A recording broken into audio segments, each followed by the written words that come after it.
Olá, então estamos aqui na sequência da nossa aula, né? Estamos falando sobre interpretação jurídica e estamos aqui na nossa aula 6, né? Então, lá no Polígrafo vocês vão acompanhando pela nossa aula número 6. Então, nós começaremos falando sobre interpretação conforme a Constituição. E isso é uma das grandes premissas na hora de falar sobre questões jurídicas. Se nós estamos interpretando contra a Constituição, provavelmente nós estamos defendendo algo inconstitucional. Então, essa defesa, quando é para realmente querer ir contra a Constituição, ela precisa ter uma base gigantesca, ela tem que ter uma base muito forte, porque a base constitucional ela é muito forte e ela tem um sentido de estar lá, um motivo para estar lá e algo que ela está protegendo, escolhido dentro de um debate muito grande e com uma proposta social muito importante. Então, a interpretação conforme a Constituição ela é fundamental na nossa vida jurídica, certo? Então, ela se desenvolve atualmente no âmbito doutrinário dos tribunais, né? Então, a interpretação conforme a Constituição, segundo a qual sempre que a norma jurídica oferece mais de um sentido, e um deles for contrário à lei maior, nós interpretaremos aquilo que estiver de acordo com a Constituição. Então, a Constituição é a base. Na dúvida, sempre estaremos junto à Constituição, certo? Então, o princípio em pauta é um dos mais aplicados, né, nas técnicas interpretativas do direito, porque ela visa orientar aquela base constitucional. A partir de lá, tudo precisa estar em um sentido de coerência dentro da índole do ordenamento jurídico, que é a base constitucional. Então, sempre levamos em consideração a interpretação, né, sob a luz da Constituição, certo? Então, a interpretação da Constituição conforme a lei. Então, juristas que se referem, então, igualmente à interpretação da Constituição conforme a lei. Né? Então, na pesquisa do espírito da norma constitucional, o intérprete deverá levar em consideração o sentido da lei ordinária, que é um desdobramento daquela. Ao elaborar a lei ordinária, o legislador parte da compreensão do mandamento constitucional. Então, ele parte do mandamento constitucional para fazer a lei ordinária. Pelo que o sentido deste pode ser esclarecido pela regra hierarquicamente superior. Então, aqui, interpretação da Constituição conforme a lei. Nós percebemos que nós interpretamos a lei de acordo de como a Constituição permitiu que ela existisse, né? Então, o espírito dessa norma constitucional, ela precisa ser estudado também para dar um sentido à lei ordinária. Então, é como se fosse uma interpretação colada, né? Então, o princípio, daí nós temos outro princípio. Então, o princípio da clara e cessate interpretátil. Então, é o seguinte, no caso de clareza interpretativa, cessa ali. Porque, na verdade, um dos motivos pelo qual a interpretação jurídica é tão importante é porque nem sempre ela é clara, nem sempre a lei consegue nos deixar seguros sobre o limite até onde ela vai chegar, e a interpretação precisa trabalhar com todas as outras ciências em torno do mundo jurídico para dar esse limite, para dar essa garantia.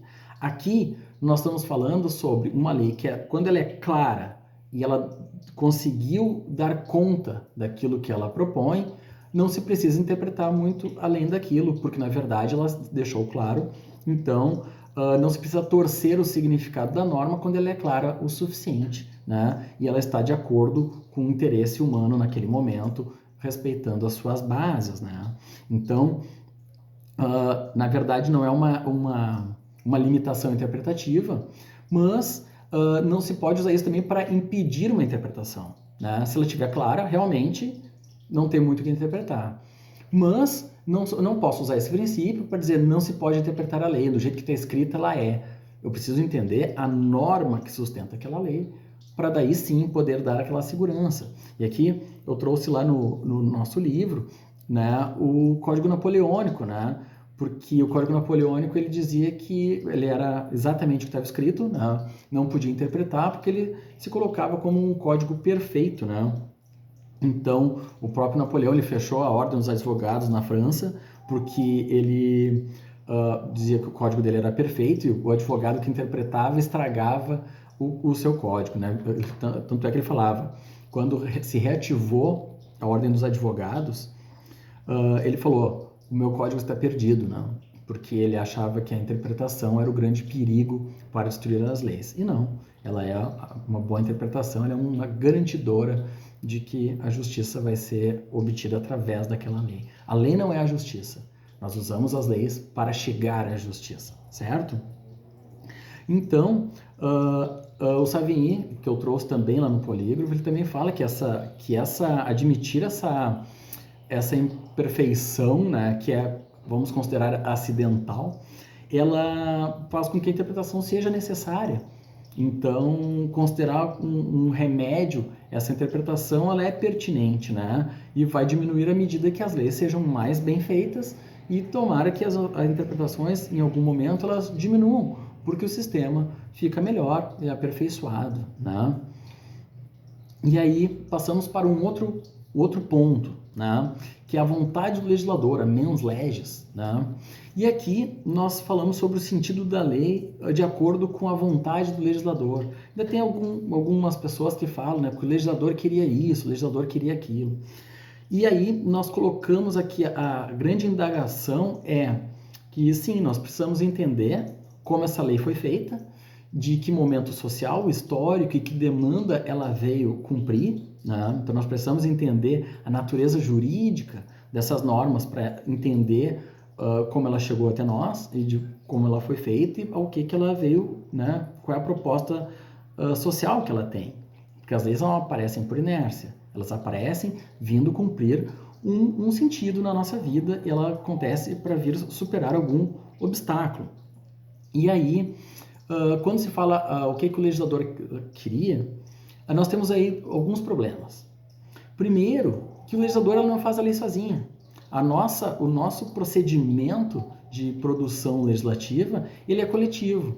Então, como que eu vou saber o que estava na cabeça do legislador? Porque eles eram muitos, eles se reuniam, teve muitos debates, teve muitos cortes e adendos, e, enfim, essa lei se modificou através de um caminhar até que ela seja promulgada. Então não existe o legislador, uma vontade do legislador, é uma vontade coletiva e é uma proposta legal que tem na sua norma, né? O legislador, o que ele estava pensando ou não, até que ponto isso é fundamental na interpretação jurídica, né? Então, a vontade do legislador, ela é um pouco que se perde dentro desse caminhar coletivo, né? Então, todo o sistema jurídico ele funciona de uma maneira muito mais coletiva do que individual. E aí nós temos a teoria subjetiva, né? Então alguns autores também falam sobre como origem da teoria subjetiva a escola da exegese, né? Nasceu na França, logo após o advento do Código Napoleônico, né? Então a pesquisa sobre critérios adotados pelos glosadores ao longo dos séculos 12 e 13 nos revela então que o trabalho desenvolvido por esse registro foi o culto permanente à vontade do legislador, né? A lógica formal, então, ela será utilizada de acordo com os elementos obtidos no texto, sem se afastar, né? Sem se afastar dele. Então, contudo, admite-se a pesquisa dos elementos históricos na medida em que esclareça a intenção do legislador. Permite-se ainda a interpretação, recorrer a obras doutrinárias que servem de base para esse legislador. E olha só que interessante, nesse momento aqui da ruína do Código Napoleônico, é justamente porque começou a se perceber que a ideia de uma lei dura, aonde ela não mereça interpretação, e se está na lei ela é justa, isso não serve. E se nós formos trazer isso, agora um pouquinho de história aqui para a gente temperar essa questão interpretativa.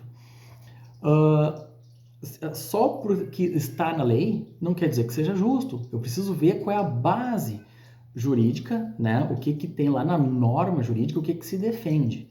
Porque a escravidão já foi legal.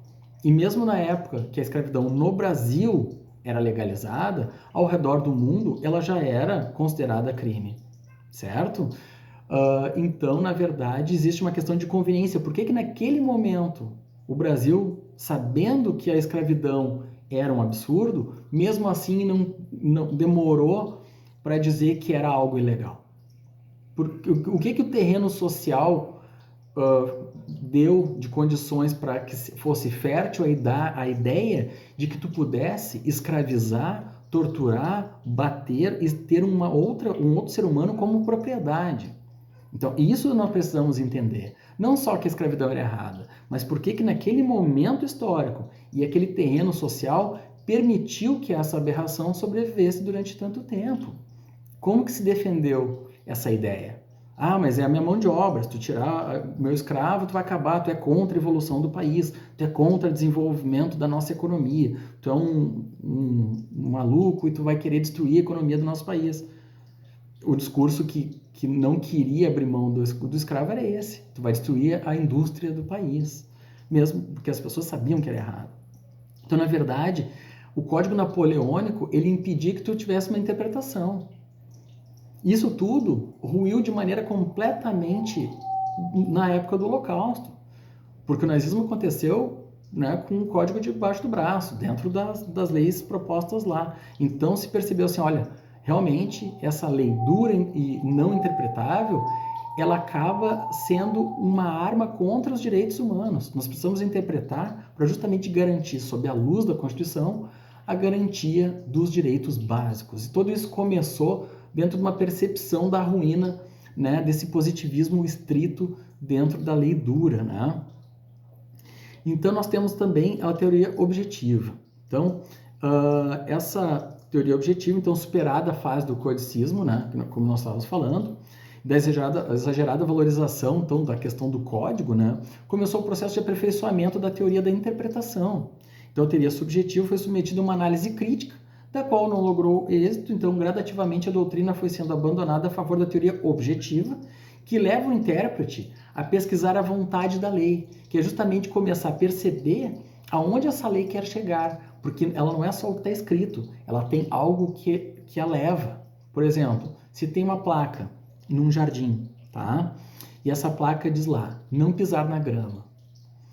Essa placa não está dizendo não pise na grama. Tanto é que se tiver rosas plantadas, vocês vão poder pisar nas rosas? É claro que não. Porque na verdade aquela placa ali ela tem um dizer. É como se fosse a lei, né? Não pise na grama. Aquilo quer dizer, significa, cuide do jardim. Não vamos estragar o jardim. Então é muita prepotência intelectual e um fingimento de querer tirar vantagem e dizer, está escrito só não pise na grama, eu vou pisar nas rosas. Não, aquilo ali quer dizer, cuide do jardim. Nós temos um dizer da lei. E é isso que eu preciso entender. Que a lei não é só o que está escrito, existe algo a ser protegido. E isso é a interpretação jurídica, certo? Então a importância do pensamento social era preponderante nessa escola, né? Na formação do direito, bem como o caráter evolutivo desse pensamento coletivo, né? Então a lei não seria produto de uma vontade só, mas resultado de algo que aquela sociedade quer, de um querer social, certo? Então a teoria objetiva não determina o abandono das questões legislativas, né? A liberdade concedida a esse intérprete, ela tem como limite os princípios contidos naquele próprio texto. Então nós temos uma liberdade interpretativa maior, mas um limite principiológico anterior. Então, a questão da vontade do legislador acaba sendo superada através dessa teoria, né? Então, quando o legislador elabora um texto normativo, não pode pressentir a infinidade de situações que serão alcançadas no futuro pela abstratividade da lei. Mesmo com toda a boa vontade e estudo que o legislador tiver, ele não vai conseguir dar conta de tudo que pode acontecer dentro do contato dessa norma e lei com a sociedade. Então, a finalidade humana sempre supera e isso nos dá uma intenção legislativa muito forte para que a gente possa chegar na justiça. E aí nós vamos para o próximo ponto, né? A interpretação do direito quanto ao resultado e fonte. Então, nós temos aqui a interpretação declarativa, certo? Então, nem sempre o legislador ele consegue se utilizar de maneira eficiente os vocábulos, ele consegue ser claro, né? Então, muitas vezes ele se expressa de maneira errônea ou não muito clara, então usou algum termo com impropriedade. Então, quando essas palavras não estão de acordo, a interpretação jurídica ela vem para esclarecer. Através do tempo, nós podemos perceber coisas como A questão de gênero, por exemplo. A questão de gênero é o conceito de família, né? Então, a família, hoje, avós criando netos é uma família. Filhos mais velhos criando filhos mais novos é família. 2 homens ou 2 mulheres com filhos é família. Independente do que se conceitue de maneira positiva, a sociedade, isso já é família. E esses núcleos familiares vão existir querendo ou não, as pessoas aceitando ou não. Então, quando o conceito de família é colocado juridicamente, eu preciso levar em consideração a realidade social. E isso vai ter que fazer efeito na interpretação jurídica, porque aquilo é família, querendo ou não, aquilo é uma família e deve ter as proteções familiares correspondentes. Então, quando essa norma, essa lei não é bem feita, então a interpretação vai lá para esclarecê-la, né? Então o intérprete chega à constatação de que as palavras expressam com a medida exata o que o espírito da lei nos traz. Nós temos a interpretação, por outro lado, restritiva, né? Então, quando ocorre, porém, que o legislador é infeliz ao redigir um ato normativo, dizendo mais do que deveria dizer, né? A interpretação é restritiva, pois o intérprete elimina a amplitude dessas palavras. Então, exemplo, a lei diz descendente, quando na realidade queria dizer filho, porque descendentes tem uma gama muito maior de possibilidades do que a palavra filho. Então, numa interpretação restritiva, dentro daquela lei, você pode dizer, olha, aqui quando se fala descendente, se fala de filho, não são os descendentes. E nós temos a interpretação extensiva, que é o contraponto a essa, né? A hipótese contrária, né? O intérprete constata que o legislador utilizou-se com impropriedade de termos, dizendo menos do que gostaria de afirmar. Então, correndo tal hipótese, então o intérprete vai alargar o campo de incidência da norma em relação aos seus termos. É o efeito contrário a que nós vimos anteriormente. Então, quanto à fonte, a interpretação do direito pode ser autêntica, doutrinária e judicial. Então, também denominada legislativa, a interpretação autêntica que emana do próprio órgão competente para a edição do ato, certo? Então, assim, se esse emanou do executivo, decreto ou medida provisória, a interpretação autêntica será que for objeto de um novo decreto ou medida provisória com esclarecimento sobre o conteúdo do ato anterior, né? Então, nós temos também na hipótese de ter ocorrido, então, alguma inovação, essas então poderão ser aplicadas retroativamente, a não ser nas condições já previstas do nosso ordenamento. A interpretação se diz doutrinária quando localizada nas obras científicas, né, quase sempre tratados especializados, encontrados também em pareceres jurisconsultos e lições dos mestres do direito e também nos estudiosos. Já a interpretação judicial ou jurisprudencial é de autoria do juiz do tribunal através, né, das decisões desses tribunais e da jurisprudência. Então, nós temos também esses 3 tipos, né, de fonte, né, de interpretação. E todas elas vão ser pertinentes em algum momento da nossa vida e do nosso trabalho. Certo? Pessoal, olhem com calma o nosso material, tanto o nosso polígrafo quanto os slides. Assistam essas aulas e a nossa próxima aula será a aula de revisão para a nossa avaliação. Então, teremos uma aula só de revisão de todo o material visto até agora. Prestem atenção, assistam todas as aulas, mais a revisão. Tenho certeza que vai dar tudo certo. Tá bem? Um abraço, tchau!